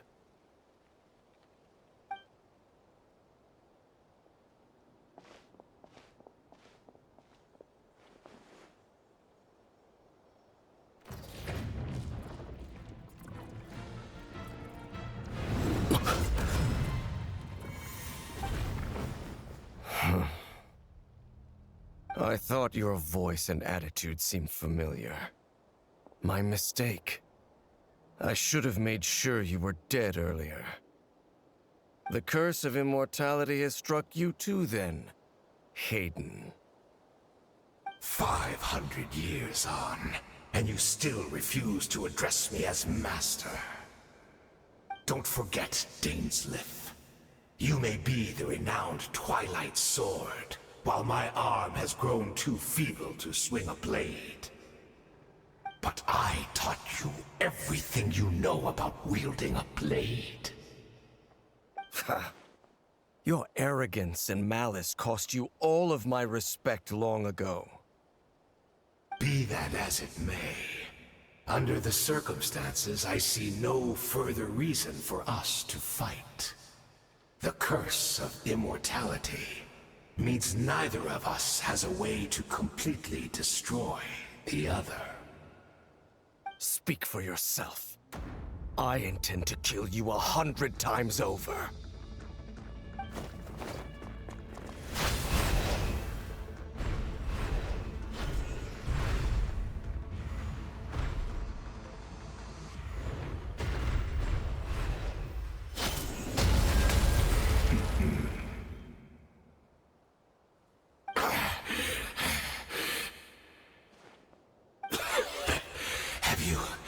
Finally had enough. You weren't joking then, huh? Never, in all my worst nightmares, have I experienced anything close to the pain of 100 deaths. Surely, there's no point taking out all your hatred on me alone. That was just for your actions in the Abyss Order. If I took into account what you did in Khaenri'ah, you'd soon find out how much darker your nightmares can become. All right, I believe you. Still, aren't you at least a little tired now? Why don't we sit down, perhaps? Chat a little. Hmm? What? Not a fan of reminiscing about old times? Well, I suppose you don't have many fond memories to look back on. I never thought you'd side with the Abyss Order, Hayden. You could have easily blamed the Prince for his betrayal. Indeed. When the cataclysm first struck, everyone prayed for the Savior to deliver them. But he was nowhere to be found. Yes, we knew that the great abyssal power within him had been divided up. Yet we still despaired at his choice to leave us. Still, I believe that everything he's doing now, including his regret over what happened, comes from a genuine place in his heart. And besides, who else can we place our faith in? We are proud Khaenri'ans, are we not? I mean, we can hardly turn to the gods. I suppose you have changed a lot over the past 500 years. Otherwise, I'd have never expected you to forgive him. Had you been so generous during your time at the Knight Academy as my instructor in Black Serpent blade work, I might not have come to loathe you so much. Is that so? All my good deeds were clearly in the spirit of the Academy's code of chivalry. Yet I received corporal punishment for being restless and brash. And as much as it pains me to bring up his name, even my co-student, Sir Telogi, was prosecuted for following the spirit of knighthood. He even lost limbs over it. There's little point in discussing it now, of course. But all of this was your doing, wasn't it, Hayden? You wore a mask of benevolence as you viciously suppressed the next generation of knights, all to bolster your own position and reputation. What? Too cowardly to admit it? Oh, I'm sorry, Dainsleif. I would apologize to you for those actions, truly. But the fact is, I honestly can't remember them anymore. Look at me. Look at what has become of me. Only by the Abyss's grace have I managed to maintain this physical form. But as for the rest, memories, spirit, emotions, personality, they have long become eroded, fragmented beyond recognition. Even if mine was a past steeped in sin, or in shame I once longed to hide, I would wish to remember it. Without my history, I fear I will become another person entirely. I would like to apologize for any misdeeds that are mine. So please, tell me everything. Tell me about the Khaenri'ah we once called a home. No wonder your personality struck me as different. Memories are indeed a crucial part of a person's identity. So, the Khaenri'ah we once called home.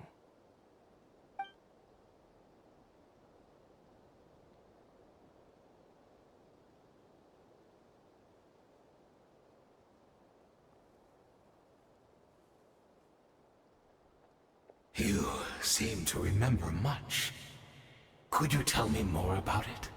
About our golden age?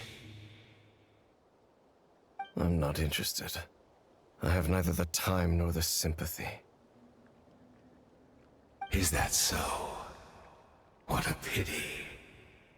But this will be quite sufficient, as long as the loom of fate heard what I could not. The Loom of Fate? What have you done? Tell me. I'm afraid I owe you yet another apology, Dainsleif. You were right. I lied to you earlier. Your wits are too sharp to be fooled by me. The homeland hasn't yet been revived.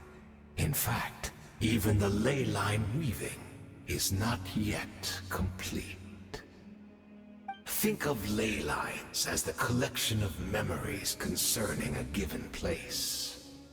To reweave Khaenri'ah's ley lines as they were 500 years ago, we would somehow need to retrieve almost all the memories of Khaenri'ah from that age. The Loom of Fate cannot weave without an abundant supply of memories.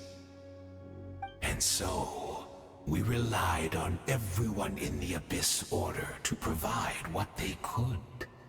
Even though fragments are all that remain in most cases, the more we all share, the more that can be restored.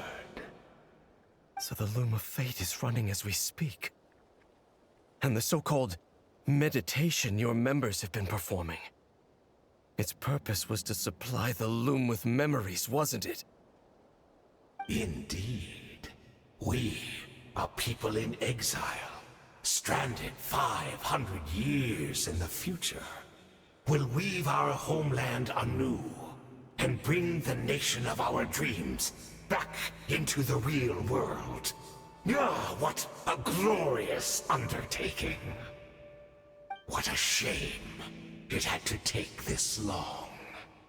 After 500 years, most of our memories have faded, and a world woven from broken memories shall itself be broken.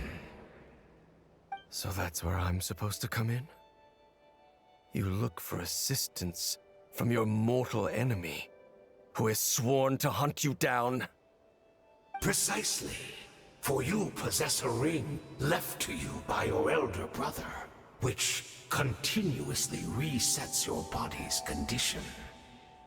Of course, your memories are susceptible to erosion just like ours. But of all Conrians who remain, you are sure to remember the most. We had to obtain the memories in your mind, whatever the price. Even if it meant sacrificing our entire army as bait. So this was your true goal. To lure me here, guide me into a state of meditation, and access my memories. So be it. A few of my fading memories for your entire army? That strikes me as a fair trade. I appreciate your generosity. You're gambling everything you have on the loom of fate. This could be a costly mistake for you in the long run. Perhaps. But that is the gamble our Highness has chosen to make. And thanks to you, the loom of fate has now finished weaving the ley lines. New Conria is complete! Enough about your beloved leader. You said you would pay any price for my memories, did you not? In that case, prepare to be slain another 100 times for your deception. I hope it was worth it.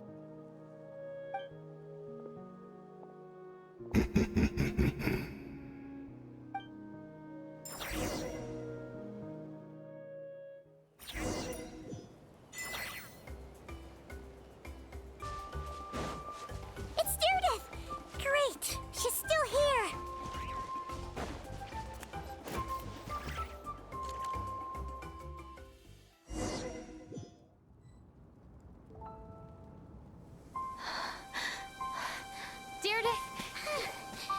Deirdre, are you okay?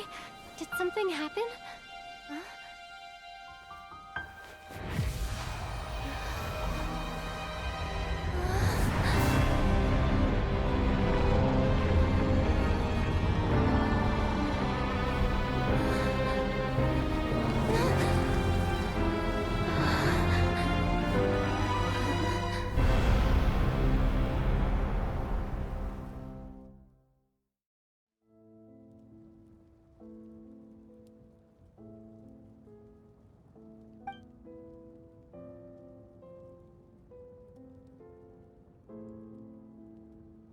We're not from the same world, are we? No. I come from your future. Wait, but that's great! That means the world isn't going to end. In that case, tell me, what happens to Conria? What happens to my homeland? No, wait. Don't answer that. We can only fight for our future. If the future is unknown, I still believe the Savior can turn things around. I'll carry on looking for him, even if you're not there to protect me. Although, in a way, I've already found my Savior. It's you. You protected me, and I believe you can protect us all. You're the one who can change everything. It's just too bad that we're not from the same time or place. Oh, one last thing before I forget. I know how much you want to find your brother. Surely he must be desperate to find you too. So, is there anything you can give me as a memento? Proof that we met? That way, when I do find him, I can convince him that you're also searching for him.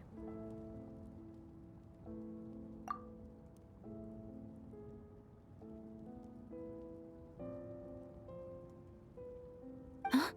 What is it?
So that's what happened.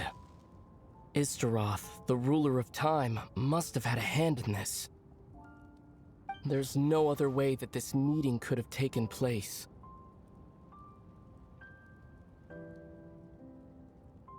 I knew only the ending. I've always been curious about the events that led to it. When the Cataclysm first began 500 years ago, I, as the Prince of Conria, was preparing to do my part, to fight back with all my might. But then this girl, Diridith, she found me. The irony was that even as she desperately begged me to save the world, she brought me news of you. I was stunned, and I was suspicious of her claim that you were searching for me. But then, she showed me the key to your hibernation chamber. We'd been separated ever since I awakened in Teyvat. I searched the whole planet and found no trace of you anywhere. And then she brought me that news at the worst possible moment. I was faced with an extremely difficult decision. I desperately wanted to see you again, but Conria was in equally desperate need of my help. I knew that no matter what I chose, I'd regret my decision for the rest of my days. So I steeled myself against the guilt and made my decision. I went to see you. But when I found you, you were still in hibernation. Even the key to the chamber was still secure on your person.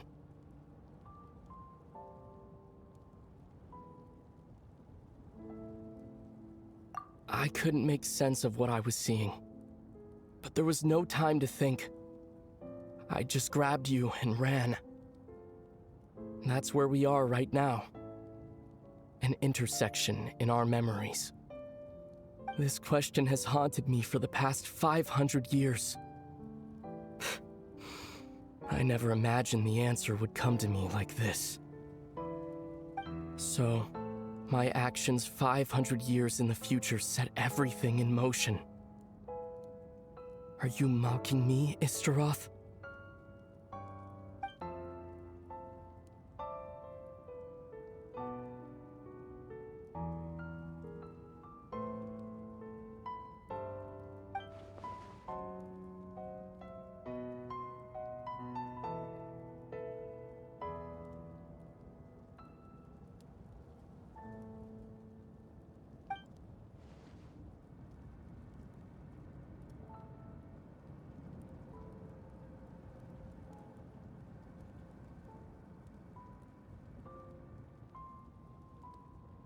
Not yet. But I've taken a very important step. Now the ley lines of Conria are complete. I'd always thought that Teyvat's ley lines were locked by the heavenly principles. No more can be added, and existing ones cannot be replaced. But then, I learned that Natlan's Night Kingdom appeared to be an exception to the rule. It has intrigued me ever since. So, I directed the Abyss Order to feign an attack on Natlan, buying me some time to enter the Night Kingdom and negotiate with the Lord of the Night. Unfortunately, for other reasons, even the Night Kingdom cannot host any new ley lines. The most I could get was some room to carry out the weaving process.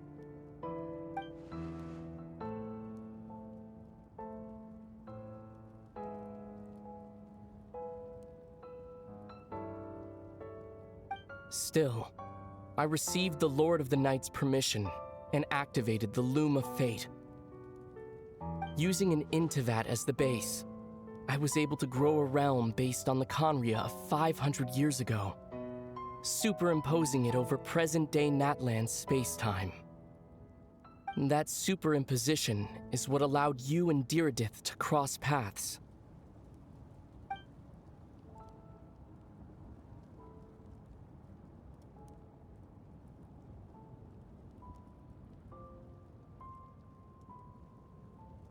After that, the new Conria was enriched with memories of the old, drawn from the Abyss Order's members in their meditation sessions.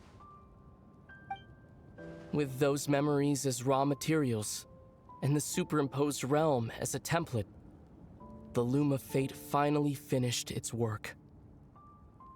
What I now hold in my hand is the Atlas of the New World. This is the product of the Loom of Fate, holding within it the entire network of new Conria's ley lines. With this, the nation once known as Conria can rise again. One day, I will find a suitable host location for it.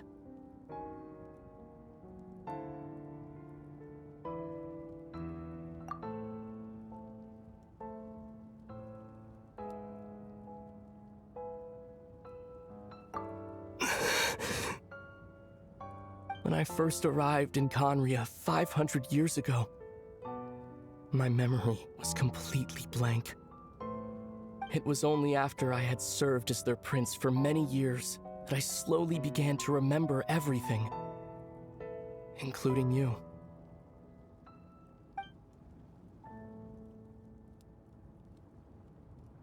But recovering old memories didn't simply erase the part of my life I spent in Conria. I still see it as my second home. That is why my guilt weighs so heavily on me. But even so, that only constitutes part of my motive. More importantly, if I wish to speak with the heavenly principles as an equal, I will need the might of an entire world behind me.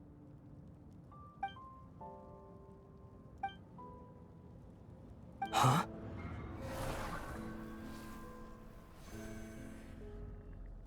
I know you always want to change fate. We both do. But this time, I won't let you succeed. I cannot miss the chance to reunite with you 500 years in the past, no matter what.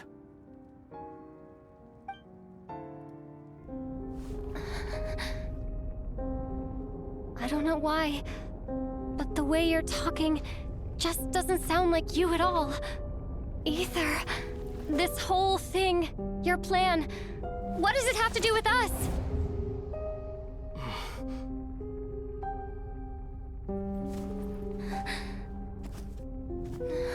All along, it's only ever been about us. Goodbye, Lumine. We will begin anew at the end of your journey.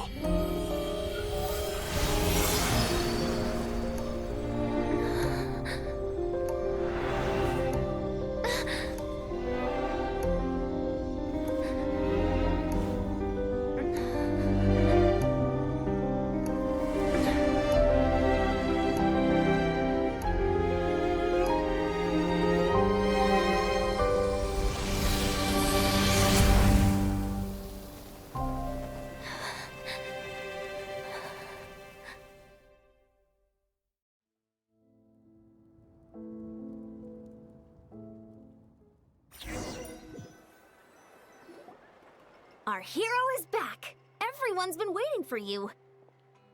The Abyss Order made a full retreat before our forces even arrived on the scene. All thanks to your efforts, no doubt. Oh, and Mr. Dainsliff's, of course. What's wrong? You look upset. Paimon doesn't know the details either. The Traveler just disappeared after taking Deirdre's hand. It was like they got sucked into another world. Paimon was looking all over for her, and then she suddenly reappeared, right back in the same spot, but looking a lot more glum.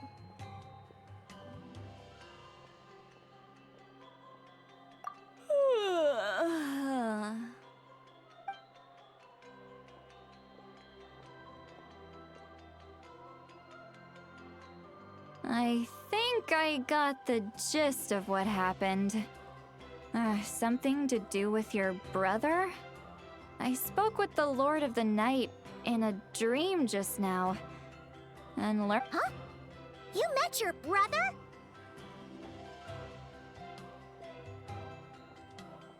And you didn't think to tell Paimon right away?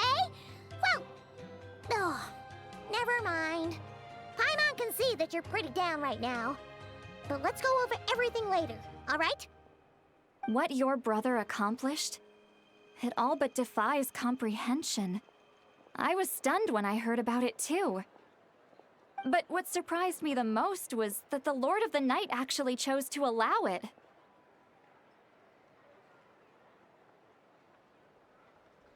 The Lord of the Night did try to explain it to me, but in a word, it's complicated.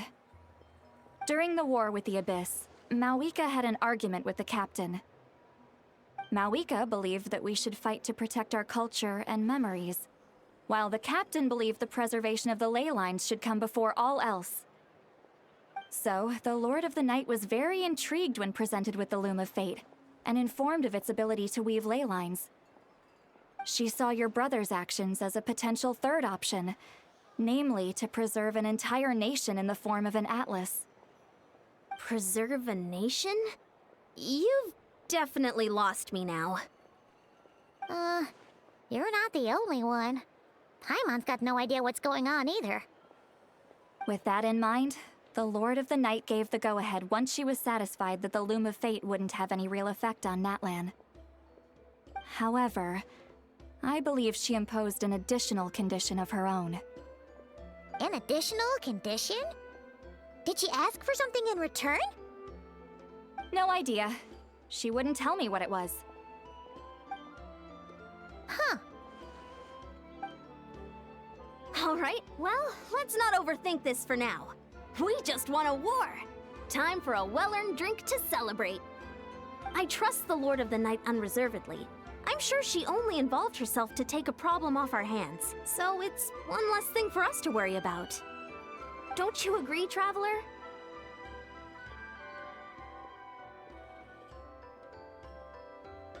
Come on, let's head back to the Collective of Plenty. Oh, Veressa should be there too. We'll treat you to a real feast.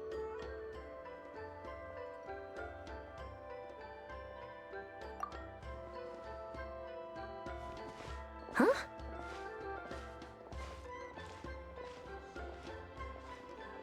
Eon-san, leave her be.